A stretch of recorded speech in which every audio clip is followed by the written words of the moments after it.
ปิดภาพมาพี่น้องเอ้ยมื้อนี้ก็มาลินหรือว่ามาเยี่ยมมายามน้องอำพรคือเก่าพี่น้องเอ้ยมื้อนี้มากับทีมงานหรือว่า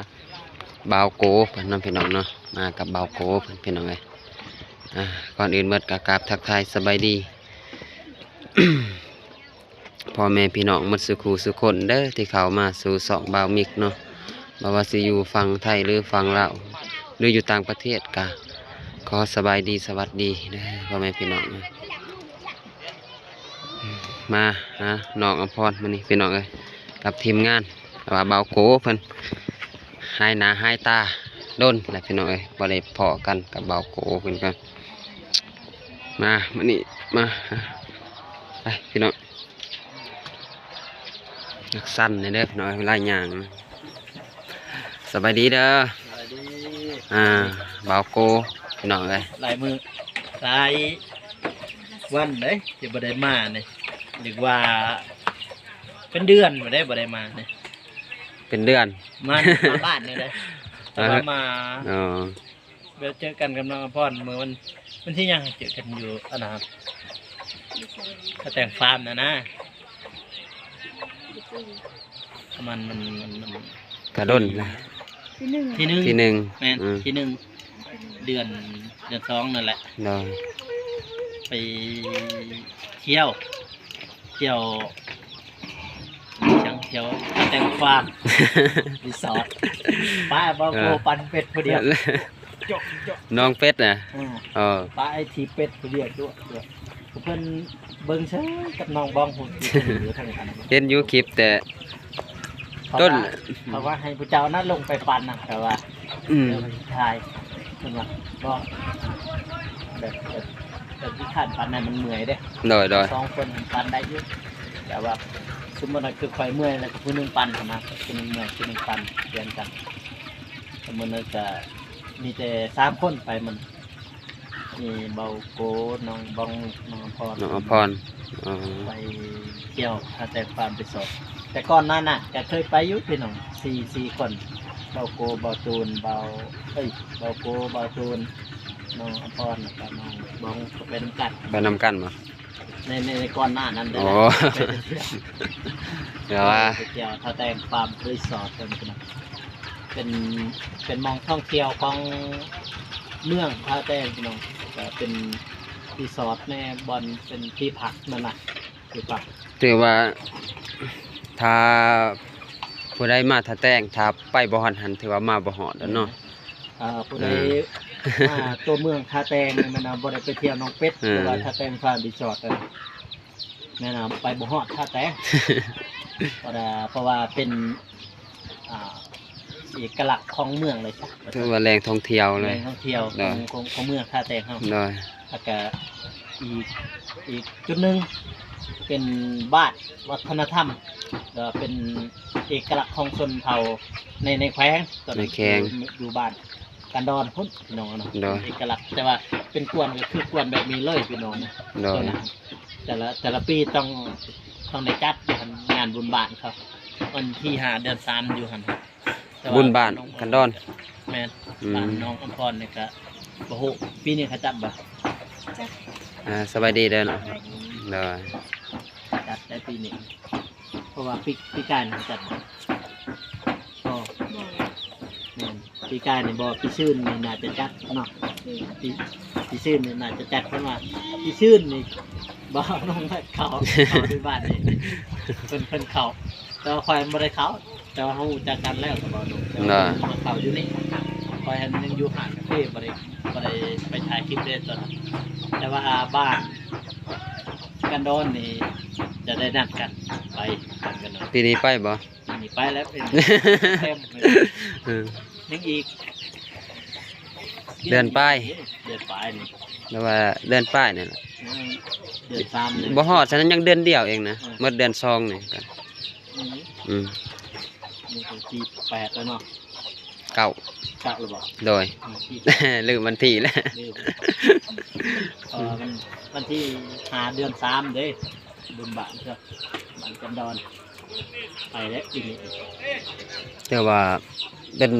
บ้านท่องเที่ยวแล้วนะเนี่ยเป็นแหล่งท่องเที่ยววัฒนธรรม เป็นบ้านวัฒนธรรมของแปลงเลยของแปลงของเมือง ของเมือง กัน แต่ว่า อยู่ครับแล้วก็อีกบ้านหนึงบ้านกกพุ่งจะเป็นบ้านนี้ยัง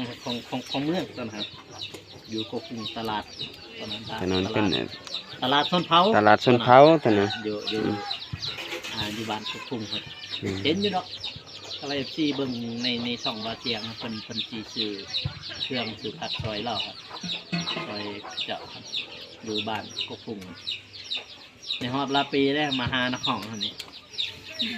อัดเพลงเรียบร้อย เงียบหายโดนบาวโกพี่น้องเลย เดี๋ยวให้ตั้ง เออ คิดปลายเลยที่เดี๋ยวให้บริทายคิดพายังก็คือช่วงนี้ก็นึ่งมากกับยากเลยยาก เอฟ น้ำรถ ซีจนประกาศหาบาวโกเด้อคอมเมนต์มาทางสองบาวมิก แต่ทานแล้วเนาะ ประกาศหา คือช่วงนี้ก็แอบของแม่ ค่าเวียกบ่ แม่แอบ อ๋อ ของนอนนี่แล้วก็อีกอย่างก็เศร้านี่นะมาฮอดนี่ไม่ไม่พอแล้วก็โทรว่า อืม เอารถเราสิไปส่งเอกสารเขาจะเอกสารทหารเด้ โดย เอกสารของทหารเหมือนของเฮามันบ่ได้เป็นทหารทางกันแล้วแอมห้องจะจึงมาถ่ายคลิปเลย ไปเลยเต้อม ไปเลยแล้ววันนี้ เกิดว่าสิหยุดอีก บ่ทันแน่ใจตัวน่ะ เบิ่งก่อนเนาะถ้าว่ารถว่างพี่น้องเอ้ยก็ว่ารถคันเดียว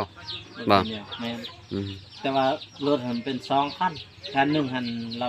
พอเราไปแลนเอกสารผู้เซ่พุ่น ใกล้แท้ ฮะ ก็บ่ใกล้เนาะ ปากเซ่ใกล้เลย แต่รถเราไปบ่ฮอดแบบนี้แต่เพิ่นจะเอารถค่อยไป อ๋อ ไม่ได้ค่อยมานี่แหละเพิ่นหยุดนะบางมื้อดอกบางมื้อเราสิไปหั่นบางเทื่อหรือว่าบางเดือนเนาะเพิ่นสิไปตะเวียกไว้ อืม จักเล็งเขาเด้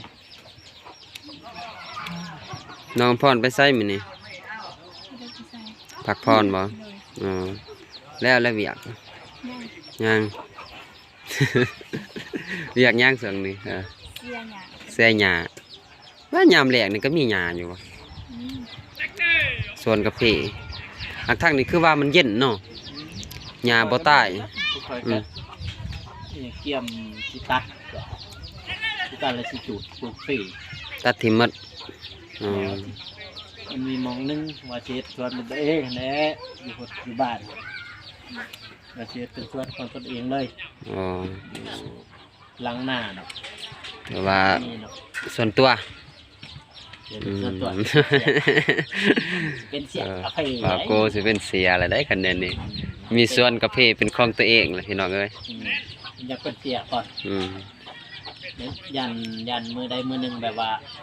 บ่มีแห้งไปถ่ายคลิปถ่ายหยังอะนะ น้อยนะ ก็เล็งใส่ยังมีตัวค้ำประกันยังมีตัวค้ำประกันก็คือเมื่อเฮาบ่มีแห้งเฮ็ดคลิป YouTube อืม ก็ยังมีส่วนเลย แม่นแม่นพี่น้อง ไปเบิ่งส่วนไปเบิ่งหยังครับนี่ยังบ่มีหยังของตนเองเลยนี่ อืม เฮาสิเล็งนำคลิป YouTube นี่แม่นอยู่ช่วงนี้เฮาไปเฮามีแห้งเฮาไปได้ปัดงามเก็บเป็นในบัดนี้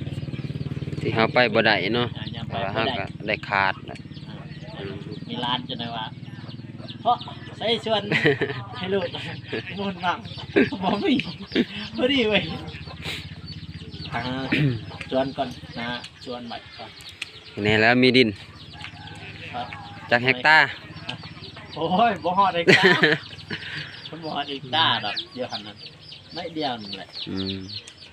น้อยเดียวก็เอาเพอแต่ว่ามันเป็นของเฮานะ โดยนะ แต่น้อยว่าอนาคตเด้อนาคตลูกหลานว่าซั่น อืม เป็นว่าเพราะใช้มูลมั่งลูกให้ลูกเมตทำบุญไปดีเวท มีลูกแล้วบ่ นะ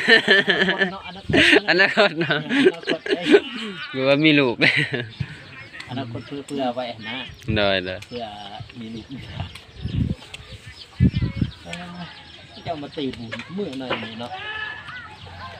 ก็น่าจะคู่มือทำเบิ่งเออคือว่าบ้านนี้ลินกีฬา อืม อืม ครบ มี ตี โดย กระต่อพี่บุญคือพี่ตองนั่นแหละ อืมถือว่าครบพี่น้อง กระต่อยังแต่เดินบ้านคนนึงอยู่เดินตอนนั้นนะกระต่อ เดินบางสติอีกนิดเดียว ต้องเฮียนเด้เนาะอืม ยังเหียนแม่อยู่อันนั้นแม่นะเตะบาดนี่เอาหมอเนี่ยแต่น้องบงเคยเห็นบอกฝรั่งมาบาดเนี่ยมาถ่าย เอ้ย เจอย่าบอก ข้าก็สู่เขาติเนาะ มาสู้เขาอยู่บอกฝรั่งทางบ้านกันบอก ให้เขาอีก เขาอยู่อืมเส้นแต่เส้นนี้แล้วมีฝรั่งเข้ามาตลอด เส้นนี้ อืมเขาว่าคนต่างประเทศพี่น้อง เส้นเขาเจะมาไปเที่ยวเด้มองเอาถ่ายหกนั่น อืม มองทางบ้านน้องเดิมนั่นนะมองนั่นแหละ น้อยเนาะ วิว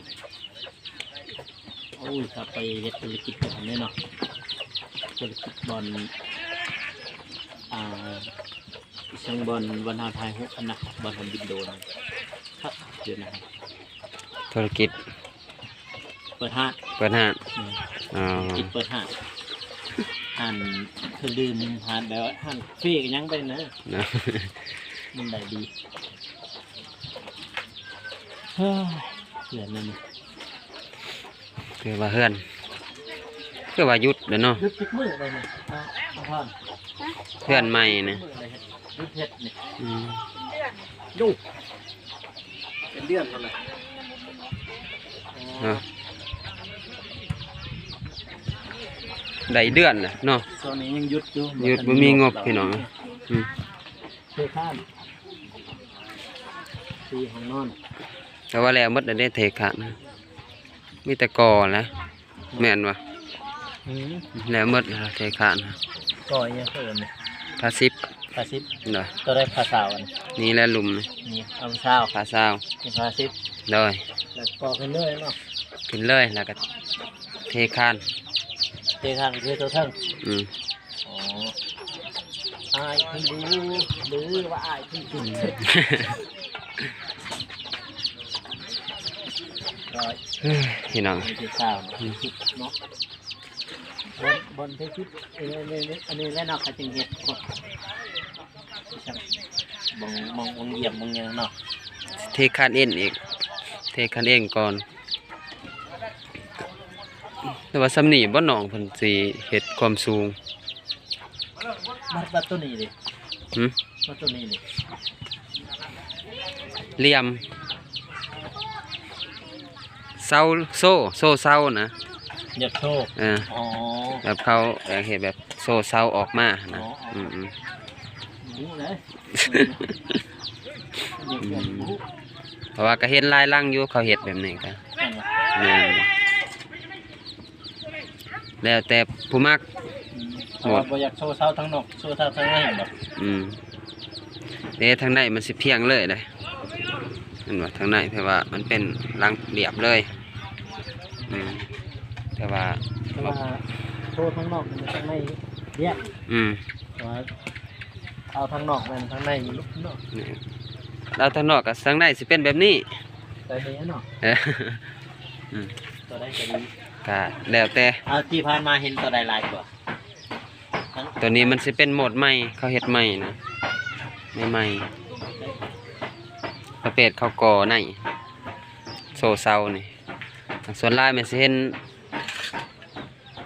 บ่ได้โซเซาแล้วส่วนลาย คนดุมันใช่คนดุมัน ล้างถ้วย คนดุหลังสวย นี่คนบ่ดุบ่ คนดุคนดุได้จัก อ่า หายไปเยอะ ฉันไม่ดุได้จัก ตัวอยู่ เวียกประจำ แม่นบ่เวียกประจำมาแม่นมื้อนี้ ไม่ดี เวียกอันนี้เหรอ เลย ล้างถ้วย ก็คอยดีมาก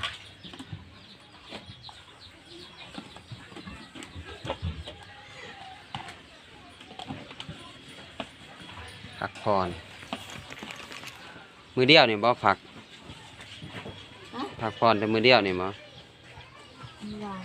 ซึ่ง อ๋อ ฝา 3 มื้ออีก2 มื้ออีก2 มื้อกันแล้ว เสียหญ้าบ่ เดิน อืม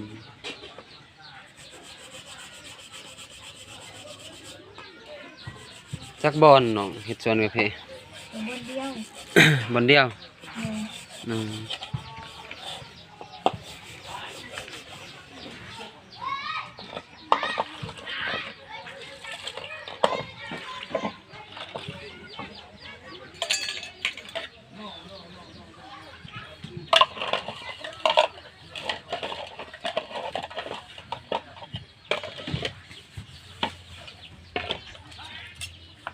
นึ่งแล้วเขาบ่นึ่งแล้วสุกแล้ว ไปอีกเบิ่ง ล้างตัวอยู่นี่อืมแม่เพิ่นเขาพี่น้อง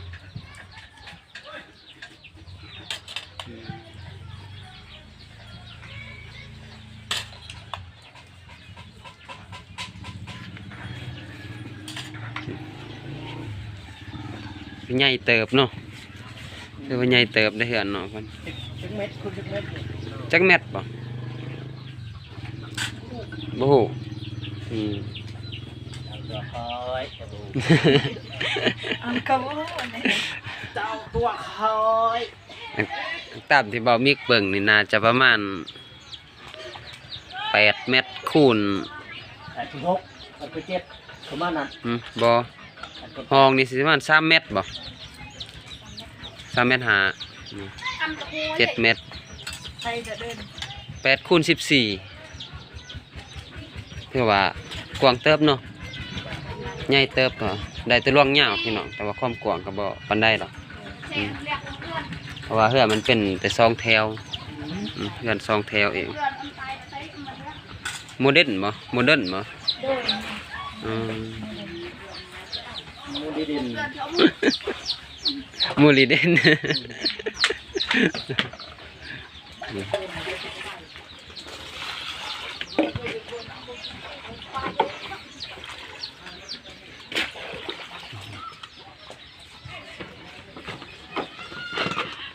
ตัวนี้ห้องน้ำบ่โอ้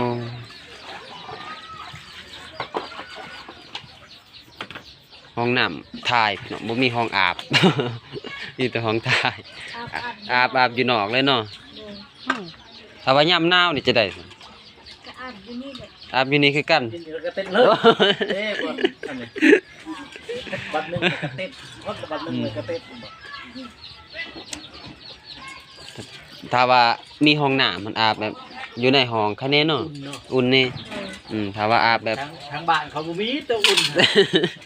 ทางบ้านงานน้ำให้เย็นจ้ามาได้หนาว เย็นบ่ เย็นเลย เดินตลอด อยู่ห้องน้ำก็เย็น เออ เดี๋ยว เนี่ยที่บ้านคอยหันน้ำมันเย็นอย่างเงี้ยเลยอากาศก็เย็นกันหมด จะต้มน้ำเอาซั่นบ่อาบซะ โอ้ยจะเดินก็จะอาบสิ ลื่นนี่บ่ต้องมีแต่บ่อาบ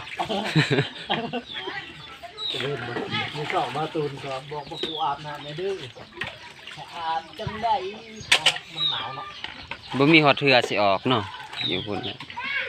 อากาศพี่น้องเอ้ย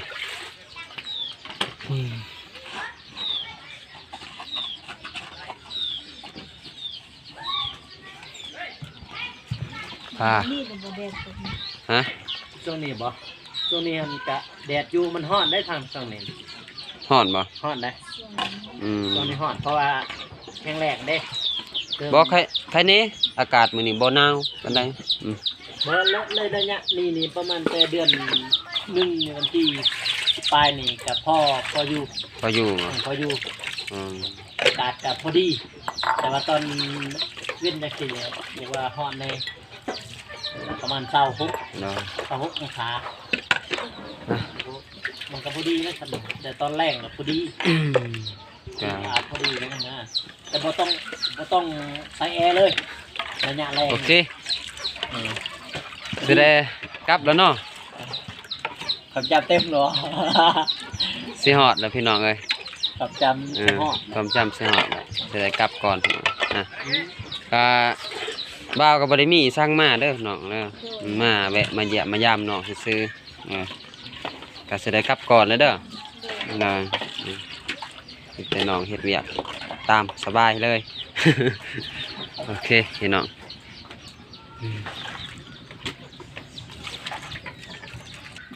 โอเคพี่น้องมามีก็สิได้คลิปก่อนพี่น้องเนื่องจากความจำบ่เพียงพอ เลยแต่เช้าไปแล้วที่ จะสาไปในที่ก็สิอัปเดตแต่ซ้ำนี้มาแวะมาเยี่ยมมายามน้องเพิ่นพี่น้องกับเบาโกเพราะว่าเพิ่นก็บ่เห็นหน้าเห็นตาเด้อพี่น้อง ท้ายมือแล้ว ลายมือแหละ เออ เนาะคลิปนี้ก็แสดงขอตัวลาก่อนเนาะพี่น้องเนาะก่อนอื่นมันก็กราบขอบใจ FC ทุกท่านที่เข้ามาสู่ช่องบะมิกเนาะก็ขออวยพรให้ FC ทุกท่านหรือว่าผู้ใหญ่ที่เข้ามาเบิ่งช่องบะมิกก็ขอให้ อายุมันคนยืนเฮงปังๆหน้าที่การงานได้ก็ขอให้ลาภเหลือเงินคำได้มาเทมาคลิปนี้ก็ตอนนี้ก็ขอตัวลาไว้พอๆกันคลิปหน้าเนาะพี่น้องเนาะนี่ขอกล่าวคำว่าสบายดีเด้อบ๊ายบาย